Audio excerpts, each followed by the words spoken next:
피에스타 차오루가 라디오스타에서 중국 묘족 출신이라고 자신을 소개했었는데요. MBC 예능 프로그램 황금어장 라디오스타에서는 외부자들 특집으로 박정현, 피에스타 차오루, 제시 갓세븐 잭슨이 출연했습니다. 이날 차오루는 자신을 묘족이라고 소개하면서 묘족 출신은 나밖에 없는 것 같다. 내가 희귀 아이템이라고 답해 웃음을 자아냈습니다. 그렇다면 중국 묘족은 어떤 민족인지 알아보겠습니다. 최근 중국의 북서부 신장이구르 자치구의 수도인 우루무치에서 발생한 대규모 유혈 시위로 중국 소수 민족들의 분리 독립 문제가 다시 수면 위로 떠올랐습니다. 이에 중국 당국은 당황하는 기색이 역력한데요. 티베트 사태의 여진이 가라앉지도 않은 상태에서 후폭풍을 우려한 탓입니다. 중국 당국이 이례적으로 관영 CCTV를 통해 시위로 인한 사상자 발표와 경위를 빠르게 알리고 나선 것도 후폭풍을 차단하고 사태의 확산을 막기 위한 조치로 보입니다. 중국 당국은 140명이 숨지고 828명이 부상한 이번 유혈 사태를 우발적인 시위가 아닌 분리주의자들이 배후에서 치밀하게 계획한 분리 독립 시도로 간주하고 있으며 조기 진압에 나선 것도 이러한 정세 판단과 맥이 닿아 있는 것으로 해석되는데요. 다민족 국가인 중국 국민의 대다수를 차지하는 한족과 나머지 55개 소수민족으로 구성된 국가입니다. 소수민족이라 칭하지만 인구수로 따져봤을 때 가장 많은 인구를 지닌 장족의 경우 약 1600만 명이 넘는 인구를 자랑하는 만큼 적지 않은데요. 고구려의 후예인 이 소수민족도 중국 정부에 맞설 것을 선포했습니다. 인구가 1000만 명에 이르러 중국 56개 소수민족 가운데 5번째로 크다는 묘족은 자신들의 조상으로 치유를 내세웠습니다. 그런데 묘족이 치유의 후손이 아니라 패망한 고구려, 유민이라는 주장이 나왔습니다. 이는 묘족은 원래 삼묘족이며 수천 년 전 환국시대부터 구한족의 하나로서 우리 동이족의 형제와 같은 부족임이 밝혀진 것이죠. 김인희 전북대 쌀, 섬, 문명 전임연구원이 지난 10여 년간 중국 남부 지역을 현지 답사한 결과를 총정리한 1300년 디아스포라, 고구려 유민에 담긴 주장인데요. 김 연구원은 역사상 최초의 코리안 디아스포라가 묘족이라고 주장했습니다. 디아스포라는 이산, 흔히 국가소멸 뒤 세계 각지로 흩어진 유대인을 뜻합니다. 코리안 디아스포라는 제2교포나 중앙아시아의 고려인, 카레이스키 등을 지칭하는데요. 김 연구원의 주장은 구당서, 신당서, 자치통감 등 중국 측 기록에 근거를 두고 있습니다. 기록에 따르면 당나라 장수 이적은 평양성을 함락한 뒤 668년 보정왕과 함께 20만 명의 유민들을 끌고 귀국했고 이듬해인 669년 이들을 남쪽 공안지에 배치했습니다. 고구려 핵심 지배층을 고구려 본토와 머나먼 곳에 살게 해서 재기 의욕을 끊고 포로들을 투입해 변경지역을 개발하려는 의도였습니다. 중국 문헌의 묘족에 대한 기록이 일절 없다가 10세기 이후 송나라 시대 때부터 갑자기 고구려와 풍속이 닮았다 라면서 언급되는 까닭은 이때서야 중국 남부에 자리 잡은 묘족을 중국인들이 인식하기 시작했기 때문입니다. 저자는 묘족이 고구려 유민이라는 증거로 우선 전통 바지 궁고를 들고 있습니다. 고대 복식을 보면 중국 남방 지역은 무덥고 습하기 때문에 대개 엉덩이와 허벅다리 뒤쪽을 그대로 노출하는 개방형 바지가 일반적입니다. 그러나 묘만 유일하게 바지 위에다 또 한 번 큰 천을 덧대는 방식의 바지, 궁고를 입고 있습니다. 이는 고대 흉노족 복식이나 고구려 벽화에서 발견되는 복식과 비슷합니다. 종아리 부분은 바짝 조이고 엉덩이와 허벅지 부분은 통을 크게 넓힌 뒤 그 위에다 바지 천 하나를 더 씌워 두르다 보니 엉덩이 부분은 뾰족하게 솟아나도록 한 모양새로 이는 추운 곳에서 말을 타야 하는 북방 유목민의 전형적인 복장이라는 것입니다.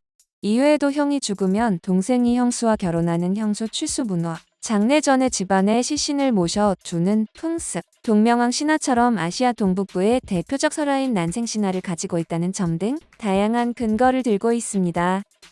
결정적으로 묘족은 오세다 조상에 대한 옛 기억을 그려뒀습니다. 이는 인디언 이러코이족 출신 미국 학자 폴라 언더우드가 몽골리안 1만 년의 역사라는 책을 남긴 것과 비슷합니다. 문자가 없던 인디언들은 옛 조상들의 대이주 행렬을 장대한 구전 서사시로 남겨뒀고 언더우드는 집안 어른들로부터 할아버지의 할아버지의 할아버지적 얘기라고 들어왔던 이 서사시를 기록으로 남겼습니다. 학자들은 이 서사시를 인디언이 북방아시아에서 베링 해협을 건너 북미에 정착하는 과정으로 보고 있습니다. 묘족 옷의 그림도 마찬가지입니다. 이들은 여자들의 주름치마에 두 개의 강을, 웃꽃 뒤편에는 큰 성을 그려뒀습니다. 구전설화에 따르면 이들은 추운 곳에서 적에게 패배해 노란 물과 맑은 물을 건너 남쪽으로 왔다. 이게 바로 황하와 장강을 뜻한다는 것인데요.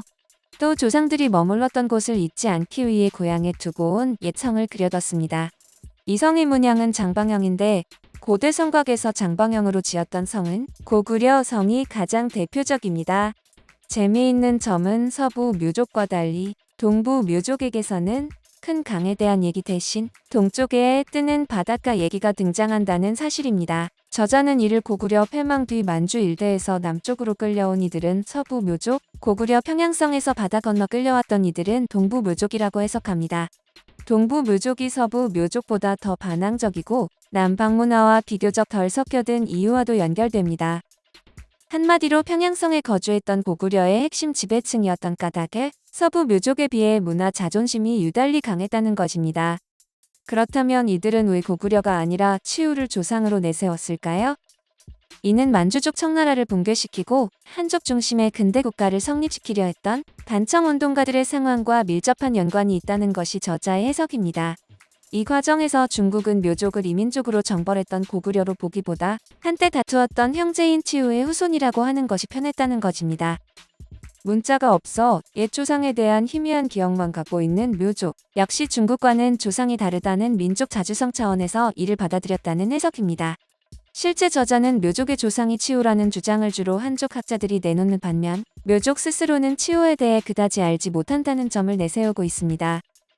이는 동북공정이 최근 들어와 시작된 것이 아니라 중국 공산당 정권이 들어선 1950년대부터 이미 시작됐다는 학계 일부 주장과 일치하며 마오쩌둥이 꿈꾼 것은 공산주의 정권이 아니라 한족 패권 정부였다는 것입니다. 이렇듯 중국의 소수민족 탄압과 경제적인 어려움이 겹쳐 묘족은 최근 반국의 움직임을 보이고 있는데요. 시진핑 정권의 반기를 들고 독립의 목소리가 점점 커지고 있는 상황입니다. 묘족은 과거 한족의 탄압에 저항하며 봉기를 했었는데요. 1466년 광서성 일대에 묘족 반란군을 모아 첸장강 대등협 지역에서 명나라, 타도를 외친 적이 있었습니다. 신장 우이구르를 비롯해 동투르키스탄 이슬람 운동 등 각 지역에서 중국의 반기를 들며 독립하려는 움직임을 보이자 불만에 가득 찬 묘족 역시 반기를 들기 시작한 것인데요. 미얀마 근방에서 몽다이군이라는 반군 조직을 설립한 사례도 있는 만큼 묘족의 반란이 가시화될 경우 중국 입장에서 큰 피해를 입을 수 있습니다. 특히 중국 남부 지방의 댐은 물론이고 기간 산업을 묘족이 장악할 경우 중국은 경제에 돌이킬 수 없는 타격을 입을 수도 있습니다. 중국 정부 역시 묘족의 준동의 감시를 강화하고 있는데요. 최근에는 중국 남서부에 위치한 구이저우성의 구이양시 시내에 위치한 인터넷 금융특구 건물의 3층 사무실에 들어서자 한쪽 벽에 걸린 커다란 글귀가 눈에 들어왔습니다. 우리는 굳게 믿는다. 언젠가 데이터가 창조한 가치가 토지의 가치를 추월할 것이다.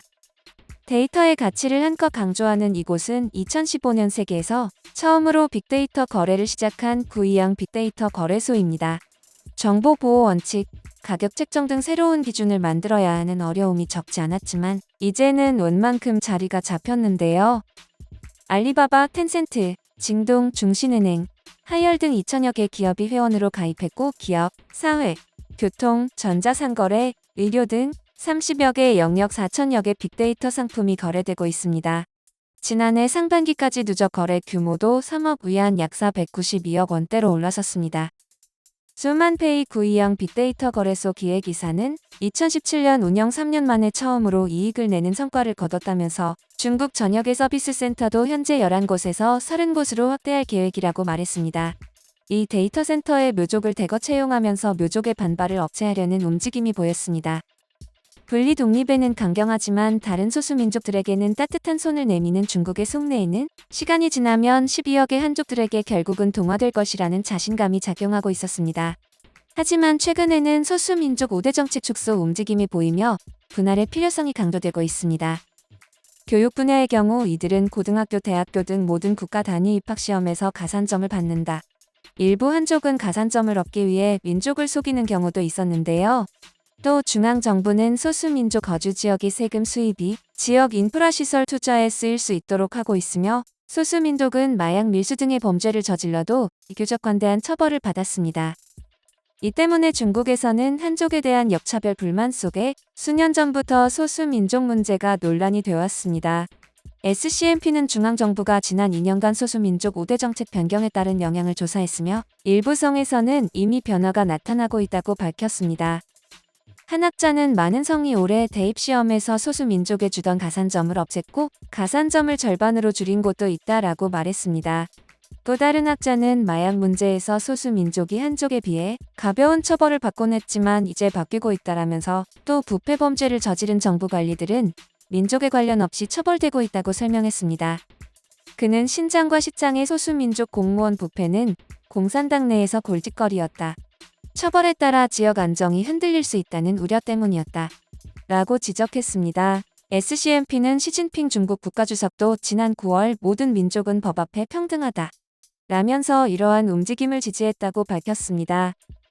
호주 라트로브 대학 제임스 레이볼드 교수는 기존 중국 소수민족 정책은 낙후 지역 경제 개발에 초점이 맞춰졌던 반면 시 주석은 교육, 문화 선전, 국가 핵심 기반으로서의 중국 문화 등을 강조한다라고 평가했습니다. 그는 이어서 또 시 주석 시기의 특징은 영토 주권과 민족적 단일성, 법 앞의 평등 등의 가치를 보호하기 위해 사법체계를 이용하려 하는 점이라면서 이는 소수민족 5대 정책에 중요한 후퇴가 있을 것이라는 신호라고 보기도 했습니다. 묘족뿐만 아니라 장족, 티베트, 위구르, 내몽골, 대만, 만주, 상둥반도 등이 꼭 독립해야 할 지역이며 나머지 중국은 16국으로 조각조각 분할되어야 마땅합니다. 우리는 수천 년 전 환국시대부터 구한족의 하나로서 우리 동이족의 형제와 같은 부족인 묘족의 독립을 응원하고 관심을 가져야 합니다.